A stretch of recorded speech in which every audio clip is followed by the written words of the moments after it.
তো hey everyone, welcome back to my channel. So today's new video. তো আশা করি সবাই ভালো আছেন। দেখতে পাচ্ছেন আমি একটা এলাকার মধ্যে চলে আসছি, মানে একটা গ্রামের একটা পরিবেশের মধ্যে চলে আসছি। আমার পিছনে দেখতে পাচ্ছেন একটা রাস্তা, এই রাস্তা দিয়ে অন্য একটা এলাকায় যায়। তো আমি তো যেহেতু অন্য এলাকার একটা মানুষ, সে অন্য এলাকায় যাব না। আমার পিছনে একটা ঘর ছিল, এটা হচ্ছে যে মানুষ হচ্ছে একটা সময় মাজার বলতো, বাট এখন এই জায়গাটা পড়ে গেছে বা নষ্ট হয়ে গেছে, বা মানুষ এখানে আসে না, বা মানুষ একে বিশ্বাস করে না আসলে।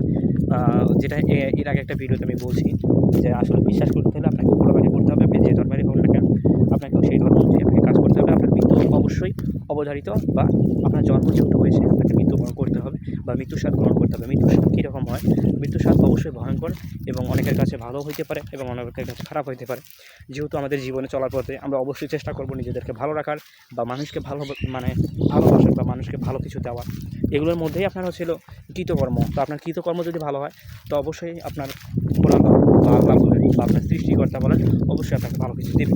তো জীবনে পরিশ্রম যখন করলে যেমন হচ্ছে থাকে, বাট আমি চাই না আসলে এই কথাটাকে আমি নিজেও একটু মানে রাগ করি যে পরিশ্রম করলে আল্লাহ সফলতা দেয় বা উপরওয়ালা সফলতা দেয়। বাট আমি আমার জীবনে বা অল্প বয়সে অনেক বছর থেকে পরিশ্রম করতেছি, বাট যেটা চাই সেটা আসলে পাই না। তো জানি না আল্লাহ কবে দিবে না দিবে, বা উপরওয়ালা কবে দিবে না দিবে। বাট আমার এই ছোটো জীবনে আমি ছোটোবেলা থেকে অনেক পড়াশোনা করছি। দেন হচ্ছে আপনার এটার কী বলা হয়, ক্লাস 1 থেকে ক্লাস আসলে একটা হিস্টোরিটাই বলি, আপনারা শোনেন। যদি আপনাদের কাছে ভালো লাগে তো অবশ্যই কমেন্টে জানাবেন যে আপনার আমার ইয়াটা কেমন লাগলো। আমি যখন ছোটোবেলায় জন্মগ্রহণ করি তো আমার মায়ের মুখ থেকে আমি শুনি যে আমি অনেকটা ছোটো ছিলাম। মানে এখন বর্তমান সময়ে যদি একটা বাচ্চা হয় তো সেই ক্ষেত্রে সে 5 কেজি, 10 কেজি বা 8 কেজি, 7 কেজি এরকম হয় না, মোটা হচ্ছে বা এরকম। তো আমি নাকি অনেকটাই ছোটো হয়ে জন্মাইছিলাম। তো এই জন্য আমাদের অনেক মানুষ মানে ঘৃণা করে কোলেই নিত না, বা আমার বাবা হচ্ছে আমাকে তেমন একটা ইয়া করতো না বা কেয়ার করতো না, বা আমি খাচ্ছি কি না খাচ্ছি বা এটা কেয়ার করতো না।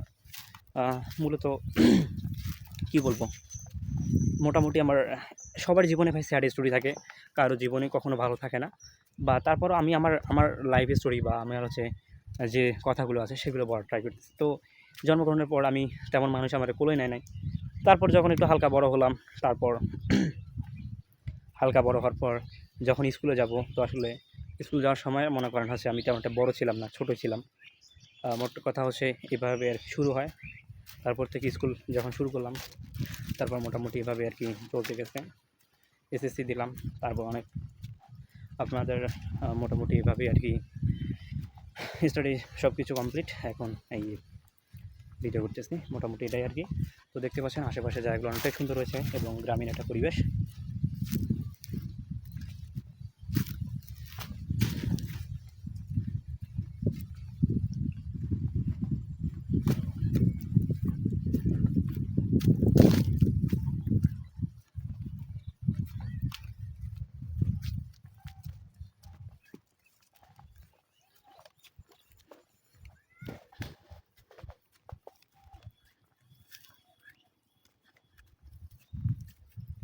তো মূলত আর কি যেখান থেকে আর কি মূলত আমার এখানে আশেপাশে মানুষ ছিল, দ্যাটস আমি কথাটাকে সেভাবে বলতে পারিনি। তো যাই হোক, এখন আবার স্টার্ট করতেছি। তো তারপর হচ্ছে আমার জীবনে মোটামুটি বলা যায় যে হচ্ছে যখন হচ্ছে ক্লাস 1-এ ভর্তি হইলাম, তখন মোটামুটি তখন পারতাম না বা ভালোভাবে পড়তে পারতাম না। তো ক্লাস 2-তে যখন উঠলাম, আমার আশেপাশে একটা ছেলে ছিল বাসার পাশে। তো সে ভালো রেজাল্ট করে, আমি খারাপ রেজাল্ট করি। তো তারপর নিজের মধ্যে কেন জানি হঠাৎ কেন জানি ইয়া হলো, মানে পড়াশোনা অনেক ভালোভাবে করা শুরু করলাম। তারপর ক্লাস 3-তে ওর তুলনায় অনেক ভালো রেজাল্ট করছি, বা ক্লাস তখন হচ্ছে আমার রোল 5 হয়। আর সরকারি যে স্কুলগুলো থাকে এখানে হচ্ছে 10-এর নিচে নিয়ে আসা রোল অনেকটাই কঠিন হয়ে থাকে, কারণ আপনি সরকারি স্কুলে কারা ভর্তি হয় জানেন? যাদের কেয়ার করার মতো কেউ থাকে না, বা গ্রাম অঞ্চলে যারা হয়ে থাকি আমাদের ওইভাবে কেউ সাপোর্ট দেওয়া থাকে না, বা বাবা মারা কিন্তু শিক্ষা বিষয় এতটা বোঝে না। তো তারপর মোটামুটি ক্লাস 3, 4, 5 এভাবে চলে গেল, এবং প্রত্যেকটা ক্লাসে ভালো একটা রেজাল্ট করি এবং স্যার ম্যাডামের কাছে একটা প্রিয় পাত্র হয়ে যাই। ক্লাসের 5-এর পরীক্ষাটা অনেকটা কষ্ট করে দিয়েছি, রেজাল্ট ভালো ছিল মোটামুটি আলহামদুলিল্লাহ। তারপর ক্লাস 6-এ উঠলাম। ক্লাস 6-এ ওঠার পর সবার থেকে অনেকটা ছোটো ছিলাম, মানে হাইটে ছোটো ছিলাম, এবং আমার চেহারা দেখেন অনেকটা বড় না, বা আমি মানুষটা তেমনটা সুন্দর না। তো এর কারণে অনেকে আমাকে দেখে তেমনটা ইয়ে করতো না। তারপর নিজের মতো করে আগে মানে পড়ছি, লেখাপড়া করছি। এবার ক্লাস 7 মানে আমাকে মূলত হচ্ছে মানুষ যেটার জন্য অনেক প্রয়োজন ইউজ করতো, কারণ আমি একটু ভালো পরে যখন আমি ভালো স্টুডেন্ট হয়ে উঠি ক্লাস 7-এ এভাবে মানে প্রত্যেকটা যে ইয়ে থাকে সার্টিফিকেট পরীক্ষা থাকে, সবগুলো সার্টিফিকেট পরীক্ষায় আলহামদুলিল্লাহ ভালো রেজাল্ট করছিলাম। মানে কেউ বলতে পারবে না যে আপনি আপনার হচ্ছে শহরে পড়াশোনা করলেন, কেউ আর কি আপনাকে মানে ইগনোর করবেন, এরকম একটা রেজাল্ট ছিল আর কি আলহামদুলিল্লাহ। তো এইভাবে আর কি তারপর হচ্ছে স্টাডি কমপ্লিট করলাম এইচএসসি পর্যন্ত। এইচএসসি করার পর জবের পিছনে অনেক ঘুরলাম, বাট কোনো কাজ হলো না। এখন কী আর করবো, এখন এই যে পাশাপাশি ভিডিও বানাচ্ছি আর এভাবেই দিনকাল যাচ্ছে। তো আসলে ভাই সবার জীবনে স্যাড স্টোরি থাকে, জানি না আমার স্যাড স্টোরি আপনার কাছে কেমন লাগলো না লাগলো। এখন জানি না আল্লাহ কপালে কী রাখছে, জব অনেক খুঁজতেছি, ট্রাই করতেছি, বাট আমাকে সাপোর্ট করার মতো কেউ পায়নি, বা জানি না আমি পারবো কি না, বাট আমি কাউকে পাইনি আমার লাইফে যে আমাকে বুঝবে বা আমাকে সাপোর্ট করবে বা আমার কথাগুলোকে বোঝার চেষ্টা করবে বা আমাকে আগাইতে সাহায্য করবে। এই জন্য এরকম মানুষ আমি কাউকে পাইনি।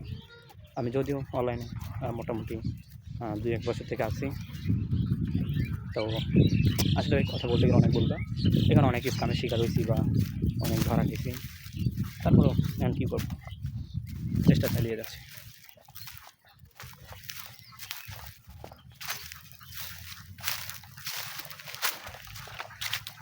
তো যাই হোক, যারা ভিডিওটা দেখতেছেন অবশ্যই লাইক করবেন, আর চ্যানেল নতুন থাকলে অবশ্যই সাবস্ক্রাইব করবেন।